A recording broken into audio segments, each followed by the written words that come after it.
بالله من الشيطان الرجيم بسم الله الرحمن الرحيم وأطيعوا الله ورسوله لعلكم ترحمون وقال تعالى إن الله وملائكته يصلون على النبي يا أيها الذين آمنوا صلوا عليه وسلموا تسليما صلى الله على سيدنا محمد وآله وأصحابه وسلم بلغ العلا بكماله كشف الدجى بجماله حسنت جميع خصاله صلوا عليه وآله محترم والمعزز আজকে রাবিউল আউয়াল মাসের তৃতীয় জুমা 16 তারিখ আজকে সালাতুল জুমা আদায়ের উদ্দেশ্যে আগত সম্মানিত মুসল্লিন কিরাম, মহান আল্লাহ সুবহানাহু ওয়া তাআলার আলিশান দরবারে অসংখ্য শুকর এবং সুজুদ জ্ঞাপন করছি। সালাত এবং সালাম প্রেরণ করছি প্রিয় নবী মুহাম্মদ রাসূলুল্লাহ সাল্লাল্লাহু আলাইহি ওয়াসাল্লামের উপর। রাবিউল আউয়াল মাস চলছে, আজকে তৃতীয় জুমা। আমি প্রথম জুমা থেকে এক একদিন এক একটা বিষয় নিয়ে আলোচনা করার চেষ্টা করেছি, আলহামদুলিল্লাহ। ওয়া তৌফিক ইল্লা বিল্লাহ। আজকেও নির্দিষ্ট একটা বিষয় কেন্দ্র করে সামান্য কথা বলবো ইনশাআল্লাহ। আমি আল্লাহ সুবহানাহু ওয়া তাআলার আখিরি কালামে রব্বি সূরা আলী ইমরানের ছোট্ট একটি আয়াত তেলাওয়াত করেছি, আয়াত নাম 132। আল্লাহ তাবারক ওয়া তাআলা বলেছেন, ওয়া আতিউল্লাহ ওয়া রাসূলা লাআল্লাকুম তুরহামুন। কথাটা প্রথমত বলেছেন জিবরাইলকে আলাইহিস সালামকে। জিবরাইল আলাইহিস সালাম ওহী আকারে এসে বলেছেন মুহাম্মদ রাসূলুল্লাহ সাল্লাল্লাহু আলাইহি সাল্লামকে। মুহাম্মদ রাসূলুল্লাহ সাল্লাল্লাহু আলাইহি সাল্লামের উপর জিবরাইল আলাইহিস সালামের মাধ্যমে যেই কথাগুলো অবতীর্ণ হয়েছে সেটাকে বলা হয় আল কোরআন। কথা ঠিক আছে? ওহী মাত্তু আল কোরআন, যেটা আমাদের সামনে 30 পারা কোরআন হিসাবে লিপিবদ্ধ আছে, এটার নাম আল কোরআন। আর রাসূলুল্লাহ সাল্লাল্লাহু আলাইহি সাল্লাম জিবরাইলের মাধ্যম ছাড়া যে কথাগুলো আল্লাহর পক্ষ থেকে বলেছেন সেগুলোকে বলা হয় হাদিস। হাদিস থেকে যেগুলো মুসলিম মিল্লাতের জন্য অবশ্যই অনুসরণযোগ্য সেগুলো বলা হয় সুন্নাহ। অতএব মুহাম্মদ রাসূলুল্লাহ সাল্লাল্লাহু আলাইহি সাল্লাম সম্পর্কে কথা বলার জন্য সোর্স তথ্যসূত্র হলো সবচেয়ে গুরুত্বপূর্ণ হলো আল কোরআন। প্রথম তথ্যসূত্র হলো আল কোরআন, দ্বিতীয় তথ্যসূত্র হলো সুন্নাহ বা হাদিস। এর বাইরে কিছু নির্ভরযোগ্য সিরাত গ্রন্থ রয়েছে, সেগুলো থেকে কথা বলা সম্ভব, ইতিহাস ভিত্তিক কথাগুলো। মুহাম্মদ রাসূলুল্লাহ সাল্লাল্লাহু আলাইহি ওয়াসাল্লাম সম্পর্কে বা ইসলামের যে কোনো গুরুত্বপূর্ণ বিষয় সম্পর্কে স্বভাবত অনির্ভরযোগ্য তথ্যহীন কথা বলা উচিত নয় বা আমরা বলি না। আসুন, আল্লাহ রাব্বুল ইজ্জত ওয়াল জালাল বলেছেন, আতিউল্লাহ ওয়া রাসূলাহু লাআল্লাকুম তুরহামুন। কাদেরকে বলেছেন? জিবরাইল আমিন আলাইহিস সালাম নবী মুহাম্মদ রাসূলুল্লাহ সাল্লাল্লাহু আলাইহি ওয়াসাল্লাম বলেছেন, মুহাম্মদ রাসূলুল্লাহ সাল্লাল্লাহু আলাইহি ওয়াসাল্লাম কোরআনের আয়াত আকারে সাহাবায়ে কেরামকে পড়িয়ে শুনেছেন। সাহাবায়ে কেরাম শুনেছেন, মুখস্থ করেছেন, আমল করেছেন। কিয়ামত পর্যন্ত আগত সকল মানুষের জন্য এই কথাগুলো প্রযোজ্য, ঠিক নয় কি? আল্লাহ তাবারক ওয়া তাআলা বলেছেন, তোমরা আল্লাহ তাআলার আনুগত্য করো। ওয়া আতিউল্লাহ, কার আনুগত্য? আল্লাহর আনুগত্য করা। আল্লাহর আনুগত্য করা মানে আল্লাহ তাআলা যেটা বলেছেন সেটা মেনে চলা, অনুসরণ করা। যেমন আজকে আমরা জুমার সালাত আদায় করতে এসেছি, এই কথাটা কার? আল্লাহ। আল্লাহ তাআলা সূরা জুমার মধ্যে বলেছেন না, আল্লাহ তাআলার একটা কথা পালন করতে গিয়ে আমরা নামাজ পড়তে আসছি, জুমার নামাজ পড়তে আসছি। এগুলোকে এই আল্লাহ তাআলার কথাগুলো মেনে চলা, নিজের জীবনে মেনে নেওয়া, এটা হলো আল্লাহর আনুগত্য। এবং আরবিতে বলা হয় ইবাদা এবং ইতা। এবং আল্লাহ তাআলার আনুগত্য যে আমরা করব, কেমন? কার আনুগত্য করব? আল্লাহ তাআলার আনুগত্য করব, ইবাদত করব। এই ইবাদত করতে গিয়ে যে পদ্ধতি, যে ডিজাইন, যে ক্রাইটেরিয়া, যে নিয়ম এবং পদ্ধতি, সেটা হলো মুহাম্মদ রাসূলুল্লাহ সাল্লাল্লাহু আলাইহি ওয়াসাল্লাম। কথাকে আমি বুঝাতে পেরেছি? অতএব আল্লাহ তাবারক ওয়া তাআলার ইবাদত করতে গিয়ে, কথা মানতে গিয়ে যে পদ্ধতিটা মানব সেটা হলো মুহাম্মদ রাসূলুল্লাহ। আল্লাহর কথাটাকে মেনে নেওয়া, আল্লাহর ইতাআত, মুহাম্মদ রাসূলুল্লাহর পদ্ধতিটা মেনে নেওয়া, এটা মুহাম্মদ রাসূলুল্লাহর ইতাআত। আল্লাহ তাআলা দুটোকে একসাথে করে বলেছেন, ওয়া আতিউল্লাহ ওয়া রাসূলা, তোমরা আল্লাহর আনুগত্য করো এবং রাসূলের আনুগত্য করো, তাহলে লাআল্লাকুম তুরহামুন, তোমাদের উপর রহমত করা হবে, করুণা করা হবে, তোমাদের উপর আল্লাহ তাআলার পক্ষ থেকে রহমত বর্ষিত হবে। তাহলে মুহাম্মদ রাসূলুল্লাহ সাল্লাল্লাহু আলাইহি সাল্লামের আনুগত্য করার মধ্যে লাভ আছে না লস আছে? লাভ আছে না? আছে। মুহাম্মদ রাসূলুল্লাহ সাল্লাল্লাহু আলাইহি সাল্লাম সম্পর্কে মহব্বত, শফকাত, উলফত, ইতাআত এগুলো মনের মধ্যে থাকতে হবে নাকি? সবচেয়ে বেশি মহব্বত, সবচেয়ে বেশি ভালোবাসা, মনের আবেগ দিয়ে ভালোবাসা, আমার ব্যক্তির সত্তা চেয়ে, আমার জানের চেয়ে, আমার সম্মানের চেয়ে অধিক বেশি ভালোবাসতে হবে মুহাম্মদ রাসূলুল্লাহ সাল্লাল্লাহু আলাইহি সাল্লামকে। কি কথা রে কিনা? আমার চেয়ে অধিক বেশি ভালোবাসা লাগবে আমার পরিবার পরিজন থেকে, আমার সন্তান সন্ততিকে, আমার আত্মমর্যাদাবোধ থেকে, আমার বংশমর্যাদা থেকে, আমার অর্থ সম্পদের চেয়ে সবচেয়ে বেশি মহব্বত থাকবে কার? মুহাম্মদুর রাসূলুল্লাহ। তাহলে কি হবে? লাভ হবে। লাভ হবে আমার। যিনি ভালোবাসবেন তার লাভ হবে, যিনি মহব্বত করবেন তার লাভ হবে, যিনি ইত্তেবা করবেন তার লাভ হবে, যিনি আনুগত্য করবেন তার লাভ হবে, যিনি মুহাম্মদ রাসূলের একটা সুন্নাহকে ধারণ করবেন তার লাভ হবে, না অন্য কারো লাভ হবে? অতএব আজকের এই ফিতনার যুগে, আখেরি এই জামানায় আমরা যত বেশি মুহাম্মদ রাসূলুল্লাহকে ভালোবাসতে পারি, মুহাম্মদ রাসূলুল্লাহ সাল্লাল্লাহু আলাইহি সাল্লামের সুন্নতকে আঁকড়ে ধরতে পারি, ইত্তেবা অনুসরণ করতে পারি, ভালোবাসতে পারি, তত বেশি কি আমাদের লাভ হবে না? আজকের পরিবেশ, প্রকৃতি আমাদেরকে অনেকটা দূরে নিয়ে গেছে। পরিবেশের প্রভাবে, প্রকৃতির প্রভাবে, অর্থনৈতিক, আকাশ সংস্কৃতি, অসভ্যতা, বর্বরতা, বিভিন্ন কারণে আমরা আজকে মুহাম্মদ রাসূলুল্লাহ সাল্লাল্লাহু আলাইহি ওয়াসাল্লামের মহব্বত থেকে, মুহাম্মদ রাসূলুল্লাহ সাল্লাল্লাহু আলাইহি ওয়াসাল্লামের আনুগত্য থেকে অনেক বেশি দূরে চলে গেছি। কি কথা রে কিনা? আমাদেরকে অন্তত একটা দুটা করে করে সেই দিকে ফিরে আসা উচিত, না হলে আপনি কিয়ামতের মাঠে মুহাম্মদ রাসূলুল্লাহ শাফাআত পাবেন না। ক্বালান নবিয়্যু সাল্লাল্লাহু আলাইহি ওয়াসাল্লাম আনা নবিয়্যুর রাহমাহ আনা নবিয়্যুশ শাফাআহ। আল্লাহ রাসূল বলছেন, আমি রহমতুন নবী, আমি শাফাআতুন নবী। মুহাম্মদ রাসূলুল্লাহ সাল্লাল্লাহু আলাইহি ওয়াসাল্লাম কিয়ামতের ময়দানে আমার জন্য, আপনার জন্য কি সুপারিশ করবেন না? একটা মহল আছে, এগুলোকে মানেন না, অস্বীকার করেন না। তবে আহলে সুন্নাত ওয়াল জামাতের আকীদা, মাযহাবি আরবা, ইমাম আযম আবু হানিফা, ইমাম শাফি, মালিক, ইমাম আবু ইউসুফ, ইমাম আহমদ ইবনে হাম্বল সহ আহলে সুন্নাত ওয়াল জামাতের বিশ্বাস হচ্ছে নবী মুহাম্মদ রাসূলুল্লাহ সাহেবুশ শাফাআত, তিনি কিয়ামতের ময়দানে উম্মতের জন্য সুপারিশ করবেন। ঠিক কিনা? আমরা সেই মুহাম্মদ রাসূলুল্লাহ সুপারিশ পাওয়ার জন্য কি উপযুক্ত হওয়া লাগবে না? লাগবে কি না? লাগবে। উপযুক্ত হওয়ার জন্য আমাদের সবচেয়ে বেশি মহব্বত লাগবে কার? মুহাম্মদ রাসূলুল্লাহ সাল্লাল্লাহু আলাইহি সাল্লামের। আল্লাহ তাবারক ওয়া তাআলা বলেছেন সূরা আল ইমরানের 31 নম্বর আয়াত, ওয়া ইন কুনতুম তুহিব্বুনাল্লাহা ফাত্তাবিউনি ইউহিব্বুকুমুল্লাহু ওয়া ইয়াগফির লাকুম যুনুবাকুম ওয়াল্লাহু গফুরুর রহিম।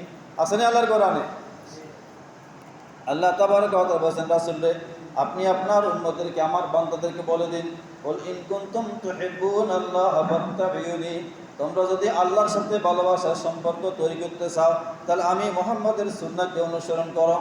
তখন একটা গোষ্ঠী ছিল মুহাম্মদ রাসূলুল্লাহকে বাদ দিয়ে আল্লাহর সাথে ডাইরেক্ট কানেকশন। এখন এগুলো আছে, এগুলো এত বিস্তারিত কথা বলার সময় নয়। এখানেও কিছু কিছু গোষ্ঠী আছে মুহাম্মদ রাসূলুল্লাহকে মানা তাদের আল্লাহর সাথে ডাইরেক্ট সম্পর্ক। এটা কি সম্ভব? না। ওয়া ইন কুনতুম তুহিব্বুনাল্লাহা ফাত্তাবিউনি, তোমরা যদি আল্লাহর সাথে সম্পর্ক স্থাপন করতে হয় তাহলে মুহাম্মদ রাসূলুল্লাহকে আনুগত্য করতে হবে। যেমন আমি একটা উদাহরণ দিই, নামাজ ফরজ না? যেমন ফজর নামাজ 2 রাকাত ফরজ, 2 রাকাত সুন্নাত। এই কথাটা আল্লাহ রাব্বুল আলামিন বুঝিয়ে দিয়েছেন মুহাম্মদ রাসূলুল্লাহকে। ঠিক নয়? এবং জিবরিল আমিন হাদিসের ভাষ্য মতে প্রত্যেকটা ওয়াক্তের নামাজকে ওই ওয়াক্তের প্রথম ওয়াক্তে একবার, শেষ ওয়াক্তে একবার জিবরিল আমিন আসি পড়িয়ে মুহাম্মদকে দেখিয়ে দিয়েছেন। মুহাম্মদ রাসূলুল্লাহ সাল্লাল্লাহু আলাইহি ওয়াসাল্লাম এগুলো সাহাবা ইকরামকে বলেছেন এবং মুহাম্মদ রাসূলুল্লাহ সাল্লাল্লাহু আলাইহি ওয়াসাল্লামের ওই দেখিয়ে দেওয়া নিয়মটা আমাদের জন্য সুন্নাত। এখন আপনি যদি মুহাম্মদ রাসূলুল্লাহ সুন্নাতকে বাদ দিয়ে নামাজ পড়তে যান, নামাজ কি হবে? সুন্নত বলতে কিছু আপনি পাবেন না। কীভাবে রুকু করতে হবে, কীভাবে সাজদা করতে হবে, রুকুতে কী পড়তে হবে, সাজদাতে কী পড়তে হবে, কোথায় দাঁড়াতে হবে, কোথায় বসতে হবে, কোথায় কেরাত পড়তে হবে, কোথায় তাসবিহ পড়তে হবে, এগুলো শিখিয়ে দিয়েছেন কে? মুহাম্মদ রাসূলুল্লাহ সাল্লাল্লাহু আলাইহি সাল্লাম। অতএব ইসলামী শরিয়ার আইনের এক নম্বর সোর্স উৎস হলো আল কোরআন। ইসলামের যে কোনো আইনের এক নম্বর উৎস কি? আল কোরআন। 2 নম্বর শরিয়া আইনের উৎস আল হাদিস এবং বা সুন্নাহ। রাসূলুল্লাহ ইসলামের কর্ম, রাসূলুল্লাহ ইসলামের কাজ, রাসূলুল্লাহ ইসলামের কথা, রাসূলুল্লাহর সম্মতি, রাসূলুল্লাহর মনসম্মতি, এগুলো সবগুলো ইসলামী শরীয়তের কি? আইন। ইসলামী শরীয়তের আইন। প্রত্যেকটা কথা রাসূলুল্লাহর আইন। প্রত্যেকটা, ধরেন একজন সাহাবী একটা কাজ করেছেন, রাসূলুল্লাহ দেখছেন, কিছু বলেন নাই, এটাও একটা আইন। যদি খারাপ হইতো রাসূল কিছু না কিছু বলতেন। এটা একটা হাদিসে বলা, হাদিসের তাকরীর। ভাই বন্ধুগণ, এই জন্য মুহাম্মদ রাসূলুল্লাহ প্রত্যেকটা বিধান কি, প্রত্যেকটা কথা, প্রত্যেকটা কাজ, প্রত্যেকটা সম্মতি, হাসি কান্না ময় মমতা সবগুলো ইসলামী শরিয়ার আইন। এই জন্য আমাদেরকে আল কোরআন এবং আস-সুন্নাহ ভিত্তিক কথাগুলো জানা লাগবে এবং মানা লাগবে। তাহলে আমাদের জীবন ধন্য হবে, আমাদের জীবন কামি হবে, আমাদের জীবন সুন্দর হবে।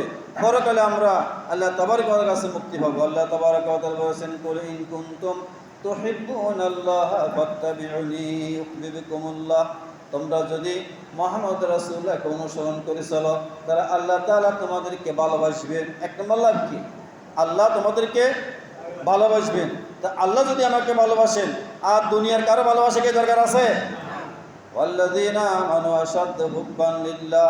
যারা ঈমানদার তারা সর্বপ্রথম ভালোবাসবে আল্লাহকে। কাকে? কারণ আল্লাহ আমার মাবুদ, আল্লাহ আমার মালিক, আল্লাহ আমার রিজিক দাতা, আল্লাহ আমার হায়াত দাতা এবং মাউত দাতা, আল্লাহ আমার শান্তি দাতা, আল্লাহ আমার রহস্য দাতা। আমার হায়াতের চাবিকাঠি তার হাতে, আমার মৃত্যুর চাবিকাঠি তার হাতে, আমার রিজিক তার হাতে, আমার মালিক তিনি। কুল আউযু বিরাব্বিন নাস মালিকিন নাস ইলাহিন নাস। মানুষের মালিক কে? অতএব আল্লাহ তাআলাকে সবচেয়ে বেশি ভালোবাসা রাখবে, আল্লাহ তাআলাকে সবচেয়ে বেশি তাজিম, সবচেয়ে বেশি শ্রদ্ধা, সবচেয়ে বেশি সম্মান, সবচেয়ে বেশি ভয় করতে হবে কাকে? আল্লাহকে। আমরা রুকু করি, সাজদা করি, শুধু এটা কোনো রুসুমের আওয়াজ নয়, ওই অবস্থায় আপনার মনে সকল ভক্তি, শ্রদ্ধা, আনুগত্য সকল কিছু বিসর্জন দিতে হবে। কার জন্য? আল্লাহর জন্য। ভয় করতে হবে, সম্মান করতে হবে, ভক্তি করতে হবে, শ্রদ্ধা করতে হবে কাকে? আল্লাহর পরে আল্লাহ নবী মুহাম্মদ রাসূলুল্লাহ সাল্লাল্লাহু আলাইহি ওয়াসাল্লামকে সবচেয়ে বেশি ভক্তি, শ্রদ্ধা, সম্মান, ভালোবাসা, মহব্বত, উলফত, শফকত লাগবে কি লাগবে না? এই জন্য আল্লাহ তাআলা বলেছেন, ইউহিব্বুকুমুল্লাহ, আল্লাহ তোমাদেরকে ভালোবাসবেন। অতএব আল্লাহর ভালোবাসা পাওয়ার জন্য আল্লাহ নবীর ভালোবাসা আমাদের মধ্যে লাগবে, আল্লাহ নবীর আনুগত্য, ইত্তিবা এবং ইতাআত আমাদের লাগবে। আপনি যদি নবীকে বাদ দিয়ে, ইসলামী শরীয়তের সুন্নাহকে বাদ দিয়ে, শরীয়তকে বাদ দিয়ে টপকে যদি চলে যান আল্লাহর কাছে বা আরশ আজিমে, এটা সম্ভব নয়, কোন নবীর দ্বারাও সম্ভব হয় না। নবী সর্বপ্রথম তার উপর অবতীর্ণ বিধানের উপর আনুগত্য করেছেন, তখন তিনি নবী হিসাবে সাব্যস্ত ছিলেন এবং নবী হিসাবে টিকেছিলেন। ভাই বন্ধুগণ, ইউহিব্বুকুমুল্লাহ ওয়া ইয়াগফিরু লাকুম যুনুবাকুম। এরপর আল্লাহ তাআলা বলছেন এই আয়াতের মধ্যে, তোমাদের গুনাহসমূহ আল্লাহ পাক কি করবেন? ক্ষমা করে দিবেন। কে করবেন? ক্ষমা করে দিবেন। কে ক্ষমা করবেন? আল্লাহ। কেন ক্ষমা করবেন? রাসূলের আনুগত্য করো, রাসূলকে ভালোবাসো, কারণ আল্লাহ পাক তোমার গুনাহসমূহ ক্ষমা করে দিবেন। আল্লাহু গাফুরুর রহিম, তিনি ক্ষমাশীল। আর একটা আয়াত বলি, সূরা আন-নিসার একটা আয়াত আল্লাহ তাআলা বলেছেন, ৬৬ নম্বর আয়াত, সূরা আন-নিসার আয়াত নম্বর 66 আল্লাহ তাআলা বলেছেন ওয়ামা আরসালনা মির রাসূলিন ইল্লা লিইউতা বিইজনিল্লাহ। আয়াতটা শুরু হবে ওয়ামা আরসালনা মির রাসূলিন ইল্লা লিইউতা বিইজনিল্লাহ ওয়ালাউ আন্নাহুম ইযলামু আনফুসাহুম ফাস্তাগফিরুল্লাহ ওয়াস্তাগফারা লাহুমুর রাসূল লাওয়াজাদুল্লাহা তাওয়াবার রহিমা। কার কালাম? আল্লাহর কালাম। এই আয়াতটা বিশেষ করে মুফাসসিররা বলেছেন তাফসীরের মধ্যে আয়াতটা নাজিল হয়েছে বিশেষ করে মুনাফিকদের ব্যাপারে। আল্লাহ তাআলা বলেছেন ওয়ামা আরসালনা মির রাসূলিন ইল্লা লিইউতা বিইজনিল্লাহ, আমি রাসূলকে প্রেরণ করেছি তার আনুগত্য করার জন্য, তার পদ্ধতি অনুসরণ করন, তাকে আইডল এবং মডেল হিসেবে মেনে নেওয়ার জন্য। কে বলেছেন? আল্লাহ যেটা বলেছেন আপনি আর আমি কি এর ব্যতিক্রম বলতে পারবো না। ওয়ামা আরসালনা মির রাসূলিন ইল্লা লিইউতা বিইজনিল্লাহ, আর আনুগত্যটা হবে আল্লাহর অনুমতি ক্রমে, আল্লাহ তাআলার নির্দেশ মতো। আপনি রাসূলকে আল্লাহ তাআলার নির্দেশের, আইন কানুনের, আল্লাহ তাআলার আইন বিধানের, আল্লাহ তাআলার গণ্ডির বাইরে গিয়ে ভালোবাসতে পারবেন, এটা একটা জটিল কথা। যেমন আল্লাহ রাসূলের আগে নবী ছিল ঈসা আলাইহিস সালাম। ঈসাকে আল্লাহর নবী। ইহুদিরা এত বেশি ভালোবেসেছে, কি করেছে?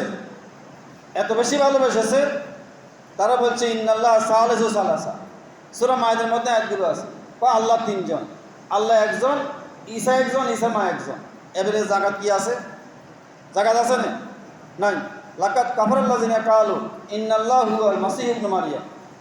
তারা কয় যে আচ্ছা আল্লাহ একজন আছে, মারইয়ামের ছেলে ঈসা তিনিও একজন আল্লাহ। জাকাত আছে? ভালোবাসা কি সীমানার মধ্যে আছে? সহদ্রির মধ্যে আছে? নাই। আপনি আপনার এক কড়া জমি, এক ডিসিমাল জমি যদি বিক্রি করতে যান, চারিপাশে সহদ্রি লিখবে না? লাগবে। এটা দলিলের মধ্যে লেখা থাকে, তো লেখা থাকে। আপনি ওইটা মাপতে যাই, আপনার সহদ্রির 1 ইঞ্চি পরিমাণ বাইরে আরেকজনের জমিন দখল করতে যান, তখন সমাজে কি শান্তি শৃঙ্খলা বজায় থাকবে না, তখন এই মারামারি একটা লাগবে আর কি। আপনি আপনার সহদ্রির বাইরে গেলেন কেন? এই জন্য মুহাম্মদ রাসূলুল্লাহ ইসলাম সহ সমস্ত আম্বিয়া কেরামকে ভালোবাসা এবং আনুগত্যের সহদ্রি হইল আল্লাহ তাআলার নির্দেশ বিইজনিল্লাহ। আল্লাহ যে পরিমাণ যেটা বলছেন আপনাকে সে পরিমাণ সে সীমানা দেখতে হবে, সীমানা অতিক্রম করা যাবে না। এগুলো যদি সময় পায় অন্য সময় বিস্তারিত কথা বলবো ইনশাআল্লাহ। ওয়ামা আরসালনা মির রাসূলিন ইল্লা লিইউতা বিইজনিল্লাহ। অতএব এরপর আল্লাহ তাআলা বলছেন ওয়ালাউ আন্নাহুম যালামু আনফুসাহুম, যদি তারা নিজেরা নিজেদের প্রতি অন্যায় করে, অপরাধ করছে, গুনাহ করছে, ফাস্তাগফিরুল্লাহ, আল্লাহর কাছে তওবা করছে, ওয়াস্তাগফারা লাহুমুর রাসূল, তারা তো তওবা করছে, রাসূলও তাদের জন্য ক্ষমা চেয়েছে, লাওয়াজাদুল্লাহ তাওয়াবার রহিমা, তারা আল্লাহকে ক্ষমাশীল হবে, আল্লাহ ক্ষমা করবেন। অতএব বলছেন এখানে কি, যে ব্যক্তি গুনাহ করলো ওই ব্যক্তি তওবা করতে হবে, ইস্তেগফার করতে হবে, এবং তার জন্য রাসূলও তার জন্য ক্ষমা চাইতে হবে। তাহলে আপনার ইস্তেগফারটা, গুনাহ সাওয়াটা সার্টিফাই হবে কার দ্বারা? রাসূলের দ্বারা। রাসূলুল্লাহ আপনার ক্ষমাটা সমর্থন করবেন, আপনার পক্ষ হয়ে আপনাদের ক্ষমা চাইবেন, তারা আল্লাহ মাফ করবেন। কথা কি বুঝতে পারছি? অতএব আমার ইবাদত বন্দেগী, আনুগত্য, সব কিছু এগুলো পদ্ধতি হবে কার? মুহাম্মদ রাসূলুল্লাহ সাল্লাল্লাহু আলাইহি ওয়াসাল্লামের। আল্লাহ তাআলা বলেছেন ওয়াতিউল্লাহ ওয়া রাসূলা, আল্লাহর আনুগত্য করো, রাসূলের আনুগত্য করো। ইয়া আইয়ুহাল্লাযীনা আমানু আতিউল্লাহ ওয়া আতিউর রাসূলা ওয়া উলিল আমরি মিনকুম ফাইন তানাযাতুম বিশাইইন ফারুদ্দু ইলাল্লাহি ওয়া রাসূল ইন কুনতুম তু'মিনুনা বিল্লাহি ওয়াল ইয়াউমিল আখির যালিকা খায়রুন ওয়া হাসানু তা'বীলা। এটা সূরা আন-নিসা 59 নম্বর আয়াত। কথাগুলো কি মনে থাকবে? 59 নম্বর আয়াত। আল্লাহ তাআলা বলেছেন, হে ঈমানদাররা, তোমরা আল্লাহর আনুগত্য করো এবং রাসূলের আনুগত্য করো, এবং তোমাদের মধ্যে যারা উলিল আমর তাদের আনুগত্য করো। এখন উলিল আমর কি? মুফাসসিরিন কিরাম বলেছেন, মুস্তাহিদ আলেম, মুস্তানবিদ আলেম, মাযহাবের ইমামেরা এবং উলামায়ে কেরাম, হক্কানি পীর মাশায়েখ এবং ইসলামিক খেলাফতের রাষ্ট্রীয় কাজে দায়িত্বরত ব্যক্তিবর্গ উলিল আমরের অংশ, অন্তর্ভুক্ত।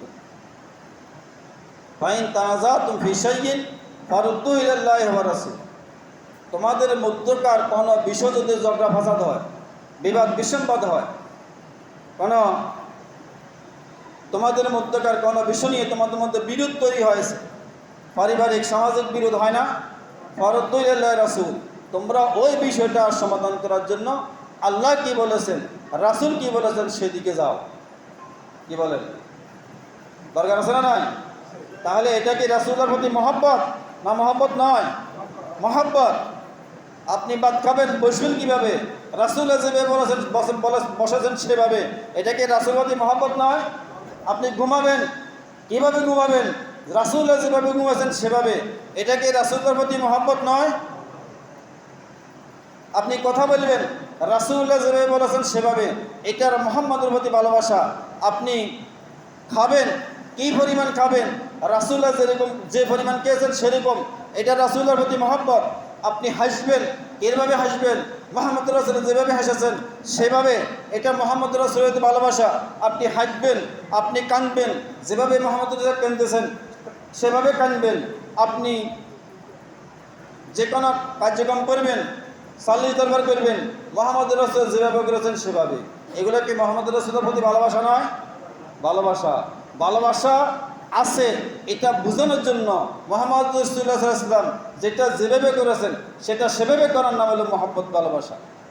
সম্মানিত বন্ধুগণ, আল্লাহ তাবারাকা ওয়া তাআলা বলেছেন, মান ইউতিল্লাহ ওয়া রাসূলা ফাউলাইকা আনআমাল্লাহু আলাইহিম মিনান নাবিয়্যিনা ওয়াস সিদ্দিকিনা ওয়াশ শুহাদায়ে ওয়াস সালিহিন ওয়া হাসুনা উলাইকা রাফিকা। সূরা আন-নিসার আয়াত নম্বর 69। সূরা আন-নিসা আয়াত নম্বর 69। দেখেন রাসূলের আনুগত্য করলে কী লাভ। আল্লাহ তাআলা বলেছেন, ওয়া মান ইউতিল্লাহ ওয়া রাসূলা, যে আল্লাহর কথা মেনে চলবে, রাসূলের কথা মেনে চলবে, তাদের পজিশন কি হবে? ফাউলাইকা আনআমাল্লাহু আলাইহিম মিনান নাবিয়্যিনা, তাদের মর্যাদা, তাদের লেভেল, তাদের সম্মান, তাদের বীরত্ব হবে নবীদের সমান। কার সমান? নবীদের সমান, নবীদের সাথে। মাআল্লাযিনা মাআন নাবিয়্যিনা ওয়াস সিদ্দিকিন, সিদ্দিকদের সাথে, ওয়াস শুহাদা, শহীদদের সাথে, ওয়াস সালিহিন, নেককারদের সাথে। লেভেল নিচে আছে না উপরে গেছে? অনেক টপ লেভেলে চলে গেছেন আপনি, কিন্তু আপনি বুঝুন না। আপনাকে বিভিন্ন রকমভাবে আপনাকে দমিয়ে রাখিয়ে, আপনাকে থামিয়ে রাখিয়ে আপনার আখিরাতের পদমর্যাদাকে বলণ্ঠিত করা হচ্ছে। আপনাকে পরকালে নবী, সিদ্দিক, শুহাদা, সালিহিনদের সাথে হাসর নাসর হওয়ার মতো টপ লেভেল মর্যাদা সম্পন্ন হওয়ার জন্য আপনি চেষ্টা করছেন, আপনাকে উঠতে দেওয়া হচ্ছে না। ধরেন একটা উদাহরণ বলি, স্বাধীনতা যুদ্ধে 1971 সালে 4টা খেতাব দেওয়া হয়েছে: বীর উত্তম, বীর বিক্রম, বীর শ্রেষ্ঠ, বীর প্রতীক। ঠিক নয়? কেন? স্বাধীনতা যুদ্ধে যার অবদান যত বেশি ছিল, যার বীরত্ব, তার ত্যাগ যত বেশি ছিল, তাকে তত বেশি বড় সম্মান এবং খেতাব দেওয়া হয়েছে। ঠিক নয়? এবং তাদের সরকার বিশেষ করে সকল মুক্তিযোদ্ধাকে প্রতি মাসে 20,000 টাকা করে টাকা দেয়। এটা তাদের প্রতি সম্মান। ঠিক আছে, দরকার আছে। যে ইসলামের প্রতি, রাসূলের আনুগত্য, রাসূলকে সম্মান, রাসূলকে মহব্বত, রাসূলের ভালোবাসা, রাসূলের আইন ও বিধানের প্রতি সম্মান, রাসূলের আইন ও বিধানের প্রতি আনুগত্য, রাসূলের আইন ও বিধানের সমাজের মধ্যে চর্চা, পরিচর্চা প্রতিষ্ঠা করার আপনি যত বেশি চেষ্টা করবেন, আপনার মর্যাদা, আপনার লেভেল, আপনার সম্মান পরকালে তত বেশি উন্নত হবে। এই কথাটা বোঝানোর জন্য আমি বলছি। ঠিক আছে কথা? প্রমাণ, وَمَنْ يُطِعِ اللَّهَ وَرَسُولَهُ فَأُولَئِكَ مَعَ الَّذِينَ أَنْعَمَ اللَّهُ عَلَيْهِمْ مِنَ النَّبِيِّينَ وَالصِّدِّيقِينَ وَالشُّهَدَاءِ وَالصَّالِحِينَ وَحَسُنَ أُولَئِكَ رَفِيقًا। তারা হলো উত্তম সঙ্গী, তারা উত্তম বন্ধু। তারা নবীদের সমমর্যাদায় পৌঁছতে পারবে, তারা সিদ্দিকদের সমমর্যাদায় চলতে পারবে। সিদ্দিককে যে ইমানে আমানে, আকীদা বিশ্বাসে, আমলে আখলাকে ইসলামের পরিপূর্ণ অনুসরণ করেছেন, তিনি হলেন সিদ্দিক। ইসলামের ইতিহাসে হাদিসের মধ্যে সবচেয়ে বড় সিদ্দিক হলো সাইয়েদনা আবু বকর সিদ্দিক রাদিয়াল্লাহু তাআলা আনহু। তাকে সিদ্দিকে আকবর বলা হয়। কথা ঠিক কিনা? তার অবদান কি? তার এক রাতের অবদান সারা দুনিয়ার সমস্ত সাহাবী, সমস্ত আলেম, ওলামা, পীর, মাশায়েখ, অলি, আবদাল, গাউস, কুতুব সকলের সকল আমল শুধুমাত্র আবু বকর সিদ্দিকের এক রাতের আমলের সমান হবে না। সেই রাতটা কি? যে রাতটা হলো ইসমা বিল গার ইজ ইয়াকুল সাহাবী লা তাযান ইন্নাল্লাহ মা'না। মুহাম্মদ রাসূলুল্লাহ সাল্লাল্লাহু আলাইহি সাল্লামের জীবনের সবচেয়ে কষ্টকর, সবচেয়ে ক্রান্তিকাল রাত ছিল। সেটি হলো মুহাম্মদ রাসূলুল্লাহ মক্কা থেকে মদিনা হিজরতের সময় গারে সাওরের মধ্যে রাসূলুল্লাহ আশ্রয় গ্রহণ করেছিলেন। একটা গর্তের মধ্যে রাসূল লুকিয়েছিলেন। কি কথা ঠিক কিনা? যারা হাজী সাহেব সংস্কৃতি হয়তো দেখেছেন যে গর্তের মধ্যে রাসূলুল্লাহ মক্কা দিয়ে এক করে মদিনা যাওয়ার পথে একটা সাউর পর্বতের গুহার মধ্যে লুকিয়েছিলেন। সে লুকানোর সময় সাথে ছিলেন কে? আবু বকর। আবু বকর আবু বকর রাসূল বলছেন, আবু বকর লা তাহজান ইন্নাল্লাহ মা'না, চিন্তা করি না, আল্লাহ আমাদের সাথে আছে। ওই রাতে মুহাম্মদ রাসূলের যে কষ্টের ছিল, যে চিন্তার ছিল, যে টেনশনের ছিল, যে হতাশার ছিল, ওই রাতে আবু বকর মুহাম্মদ রাসূলকে সঙ্গ দিয়েছেন। আবু বকর মুহাম্মদের সাথে ছিলেন। আবু বকর মুহাম্মদ রাসূলকে সেল্টার দিয়েছেন। আবু বকর মুহাম্মদ রাসূলকে প্রোটেকশন দিয়েছেন। ওই শুধুমাত্র এক রাতের আমল সারা দুনিয়ার সমগ্র পীর বুজুর্গের আমলের চেয়ে বেশি উত্তম। কারণ ক্রান্তিকালের বিপদের বন্ধু সবচেয়ে বেশি উত্তম, ঠিক কিনা ভাই বন্ধুগণ? আপনি কি আমল করেন? কি জাতের বুজুর্গ আপনি? কোন জাতের বুজুর্গ আপনি? কি অবদান ইসলামের প্রতি আপনার আছে? আপনি নিজে নিজেকে বুজুর্গ মনে করলে হবে না। আপনি নিজেকে মুত্তাকি মনে করলে হবে না। আল্লাহ রাব্বুল ইজ্জত ওয়াল জালালের আলিশান দরবারে আপনি বুজুর্গ বলে বিবেচিত হওয়া লাগবে। আল্লাহ তাআলা আপনার বুজুর্গি কবুল করে নেওয়া লাগবে। এবং সে বুজুর্গি, সে তাকওয়া, সে পরস্পরের সে বেলায়াত মুহাম্মদ রাসূলুল্লাহ সুন্নত ভিত্তিক না হলে আপনি কিয়ামতের ময়দানে কঠিন মুসিবতের দিন আপনার এই বুজুর্গের জন্য আপনাকে ঠেকিয়ে এবং ঠকিয়ে দেওয়া হবে। ঠিক কিনা কথা ভাই বন্ধুগণ? ফালা ওয়া রাব্বিকা লা ইউমিনুনা হাত্তা ইউহাক্কিমুকা ফীমা শাজারা বাইনাহুম সুম্মা লা ইয়াজিদু ফি আনফুসিহিম হারাজাম মিম্মা কাযাইতা ওয়া ইউসাল্লিমু তাসলিমা। সূরা আন-নিসা আয়াত নম্বর 65। কত নম্বর আয়াত বলছি? 65। আপনি কোরআন শরীফ বলে দেখেন। এটা একটা ঘটনাকে কেন্দ্র করে নাজিল হয়েছে। আমি ঘটনাটা বলি সংক্ষেপে। আব্দুল্লাহ ইবনে জুবায়ের রাদিয়াল্লাহু তাআলা একজন সাহাবী, সম্পর্কে রাসূলের আত্মীয়। তার সাথে একজন আনসারী সাহাবী একটা ঝগড়া হয়েছে। ঝগড়াটা হলো জমিনের মধ্যে পানি নিয়ে। খেজুর বাগান, তখন তো ধান চাষ ছিল না, কি বাগান ছিল? খেজুর বাগানের পানি নিয়ে আনসারী তিনিও সাহাবী, আব্দুল্লাহ ইবনে জুবায়ের তিনিও সাহাবী, প্রকান্তর রাসূলুল্লাহ দুঃসম্পর্কে আত্মীয়, খালাতো বাবা ফুফাতো ভাই এরকম হয়। আব্দুল্লাহ ইবনে জুবায়ের জমিনটা ছিল উপরে, আর আনসারী সাহাবীর জমিনটা ছিল নিচে। কি বলেন? বৃষ্টি হলে বা যেন স্টিমের পানি আনতে হয়, উপরের জমিন থেকে নিচের জমিনে পানি আসে না? আসে। তখন আনসারী সাহাবী আব্দুল্লাহ ইবনে জুবায়ের জমিনের মধ্যে পানি এসছে, অনেককে দিবে। ওই জমিনটা ভরে লাগবে, তো লাগবে না? ওই জমিনটা ভরলে না নিজের জমিনে পানি আসবে। এই ফাঁকে আনসারী সাহাবী ধৈর্যহরা হয়ে রাসূলুল্লাহ সাল্লাল্লাহু আলাইহি ওয়াসাল্লামের কাছে বিচার নিয়ে গেলেন যে আপনার সাহাবী আব্দুল্লাহ ইবনে জুবায়ের আমার জমিনে পানি দেন না। আপনাদের শিলুয়ায় এই জাতীয় কথাবার্তা মাঝে মধ্যে হয়তো হয়। তখন রাসূলুল্লাহ সাল্লাল্লাহু আলাইহি ওয়াসাল্লাম বিচার করলেন, আব্দুল্লাহ ইবনে জুবায়েরকে, তুমি তোমার জমিটা যখন পানি ফুরে যাবে তখন তুমি ওই আনসারের জমিতে পানি ছেড়ে দিবে। বিচার করছো তো? ওই আনসারী সাহাবী কি?